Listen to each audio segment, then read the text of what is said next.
Hello everyone, it's Stephanie O'Boyle here. I'm just putting this together for you. You've just about a month left before your end of term exams and indeed end of year exams. So this short video is intended to give you some exam tips. Some of this stuff will be common sense, but just bear it in mind. One of the first things to say is that you need to manage your time, obviously. In the particular exam for management of training and education, you have an hour to complete one question, and each question on the paper will have three parts. So when you answer one question, you answer all three parts. So given the fact that you have an hour, it makes sense that you allow approximately 15 minutes for each part of the question. And if you try to keep to that time frame without being overly rigid, it'll enable you to have about 15 minutes per section and then an extra 15 minutes, which will give you a chance to read the questions properly, prepare your answer, and obviously tidy up at the end of the session. What I suggest you do in terms of managing your time is, once you've decided which question you're doing, start with the section that you deem to be easiest. The second important thing to bear in mind with the exam is that you read the question carefully. Now, the instructions will be quite specific and do exactly as you're asked to do.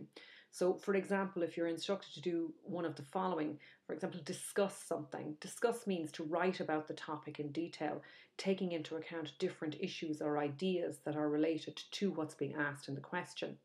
If you're asked to describe something, give a detailed account in words of whatever it is you're asked to describe.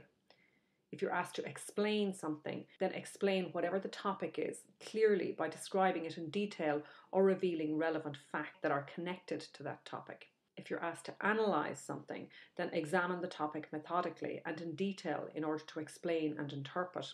If you're asked to list something, then just list. Don't explain, discuss or describe, just do as you're asked. The third important thing to bear in mind is that you plan your answer. So take the time to read whatever questions are posed in the paper, and then once you've decided which question you're going to tackle, then write an outline of your answer. Writing an outline will help you to ensure that your response has structure and clarity. It also helps when I'm grading the paper because I can see where you were going with the answer and what you were thinking.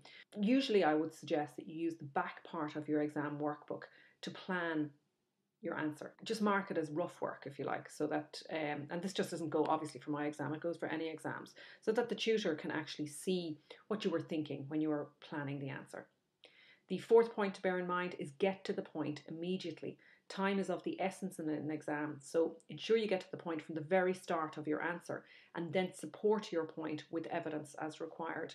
Fifthly, balance your writing, and what I mean by this is you need to reference theory, but you also need to include practical examples from your own professional experience or professional environments with which you are familiar. So have balance in your answers with theory and practice. And I would also suggest that at the end of your paper is that you summarise your response with a final sentence or two that ties the points of the three sections together, because the sections usually are related to one another.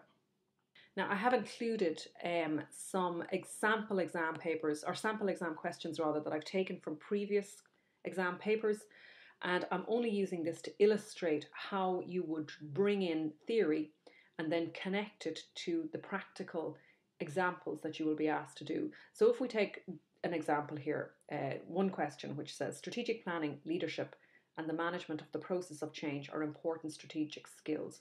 So in the first section you're asked to discuss key considerations when strategically planning.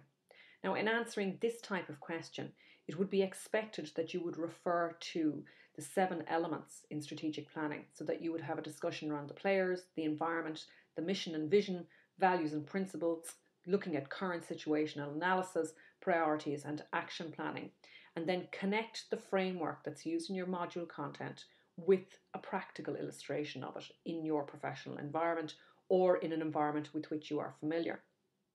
The second part of this question, you're asked to explain the importance of the 3 stages of a change process, so present, transition and future. So clearly here you're being asked to explain Kurt Lewin's theory about unfreezing, implementation and refreezing. Now, it would be very pertinent to draw on leadership roles and management roles during those 3 phases. So we discussed in class how unfreezing, getting people to let go of the past, requires the communication of a vision, and there's a lot of leadership qualities associated with that part of Lewin's change process. So you would expand that. In the third part of this question, you're asked, what are the differences between and the contributions of leaders and managers in organizations, and define leadership? So here you might draw on dimensional models, you might look at START, look at visions to operations, leader to manager focus. You would look at the management skills around technical, conceptual and human skills, and the management responsibilities of managing culture, task, adaptation and integrity. So you would use not necessarily all those frameworks, but you would refer to those frameworks, those theories, and then balance it with practical examples. You're further asked to define leadership, and therefore it's important that you respond to that. Another question, technical skills of management include planning, organising and controlling to ensure targets are set and results tracked. Now in this question, the first section, you're asked, there are many approaches to decision making. Explain two such strategies. So you might, for example, choose decision trees, you might choose scenario building, or you might choose pros and cons, but you're only asked to explain two. So there's no need to do three, you just explain two. The second part of the question, describe using examples the characteristics of effective goal and target setting. So you're going to describe it using examples. So you might use things like the objective tree, goals, aims and targets. You refer to setting SMART goals. You might refer to Gantt charts, etc. The third part of this question refers to discuss the application of controls or measurements in the management of training. So you're going to focus on quantitative and qualitative. You're going to focus on formative and summative measures, criterion or norm-based, self and external measures and controls. So you don't need to cover all of them, but if you can, super. So you draw on the theory and then you give an example from a professional context that shows the theory in practice. Okay, let's look at one more type of question. Now these questions are not necessarily going to come up. I want to be very clear about that. These are just questions from past papers. But what I want to do is I want to show you the type of theory I would be expecting to see in a response which is balanced with the practical example, obviously.